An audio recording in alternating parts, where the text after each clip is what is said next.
The best thing for you to do is just look for the light. Look for the light, one little spark, a little bit of hope to lead you out of the dark. Somewhere deep inside of you, it's shining so bright. All you gotta do is look. You gotta look for the light. Hello YouTubers and welcome to my latest movie review, where today I conclude my reviews of the Land Before Time franchise, where I review the 14th and final movie in this franchise, The Land Before Time, The Journey of the Brave. Released in 2016, so a good 9 years after the 13th one. We all thought that one was going to be the last one, but no, they bounced back with one more. So, essentially the plot of this movie is that Littlefoot is waiting for his father to come and visit him, although he hears of some volcanic eruption that has occurred, which has caused his father to go missing after trying to save all the herd, and his own herd. And Littlefoot goes on a quest with his friends, first without his friends and then with his friends, to find his father and free him. Basically, that is the story. And of course, along the way, there are tensions between the five kids. And then Littlefoot meets this pterodactyl called Etta, who was a part of his father's herd and is trying to help him get to his father. And that's really it. And it is the final film in this franchise at the moment. Whether they do another one is uncertain to me at this point. The movie is directed by Davis Doy and Tony Tulipano, and yeah, was a straight-to-video sequel. So yeah, Journey of the Brave. Journey of the Brave, how is it? Well, it is a major fucking improvement over the previous film, I'll give it that, but it's far from perfect. It's just very clear by this point that the franchise has really gone on too long. 14 movies? Really? I still stand by my opinion that these movies should have stopped with number 10. I feel like 10 movies was the right amount to finish. The franchise became very stale a while ago. This is not a bad movie. It's not bad. And it certainly makes up for the atrocity that was the previous film. But there's just nothing special about it. I mean, the problem I have with this story is that it lacks emotional impact.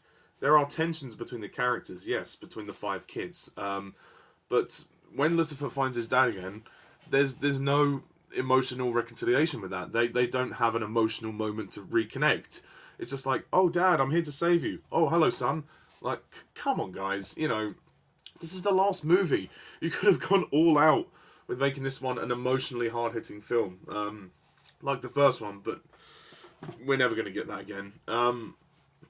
And the tensions between the five, I mean, okay, there's one scene when Sarah and Littlefoot argue, and then the team divide off, but it's not enough. The rest of the movie is just boring.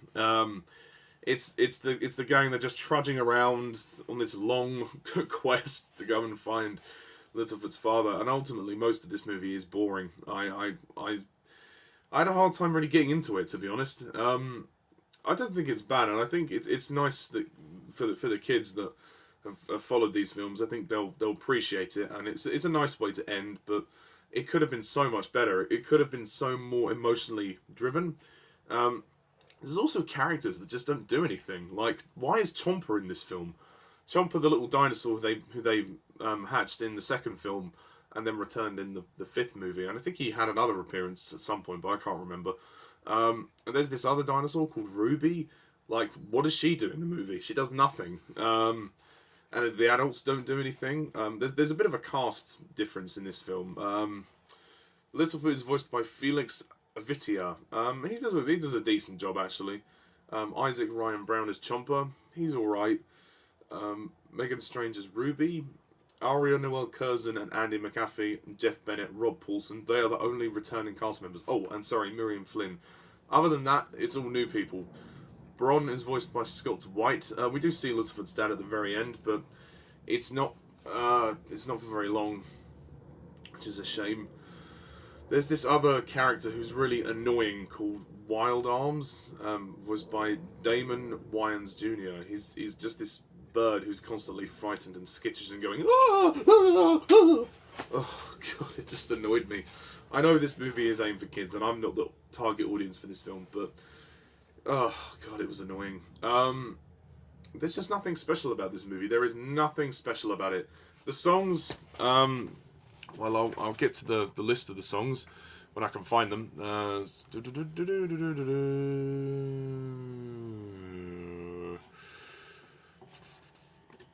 songs were okay. The one that Etta sings is really good. Look for the Light. That's the best song.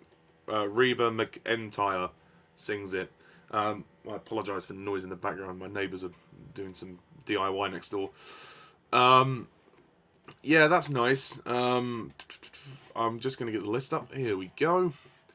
There's 4 songs. Hot and Stinky. I mean, when there's a scene when they come across this weed that is really hot and stinky, and they start singing about it. Okay, very weird. Today's the Day, which is the first song. It's very corny, very cheesy. Better Off Alone is a decent song. Littlefoot and the gang are separated, and they're both singing about that. So yeah, the only one I really like is Look for the Light. The others range from okay to like, weird. The songs are weird. There's just, the direction is just very tired. It's got to the point now where these movies really are formulaic, and this is no exception. This is even though there has been a 9-year gap, it still feels like the same thing. They haven't done anything to really, rejuvenate the franchise. I mean, this one presumably was trying to relaunch the franchise, but it's just the same thing. It's just so tired. It just needs to stop now. If you're going to do any more Land Before Time movies, I've said this before, make them adults. Set it years in the future. We've seen enough of them as kids now. We've seen fucking 14 films with them as kids. As a harmless kids movie, it's fine. I will basically say this movie, I will give it a pass. I will say it's fine. It'll do. It's good enough for kids, but it's not a family movie. It's a kids movie. The animation is quite good, I guess. Even though the CGI isn't quite. There are some dodgy CGI shots, but it's not too bad.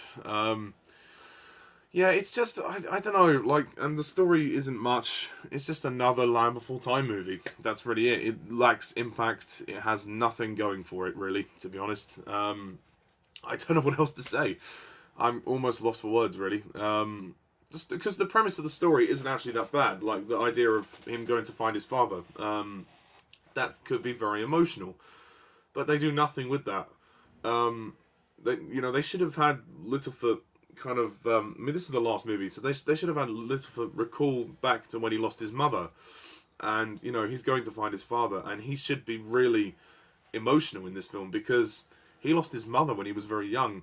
And all of these years he's been without his father, and now the chance to see his father again, and he doesn't want to lose his dad. So they should have played on that. They should have played with the emotional stakes. But this movie has no stakes. It's literally just, let's make a fun Land Before Time movie. So for that reason, I knock it down. It's emotionless. There's a conflict in the movie, but that's it.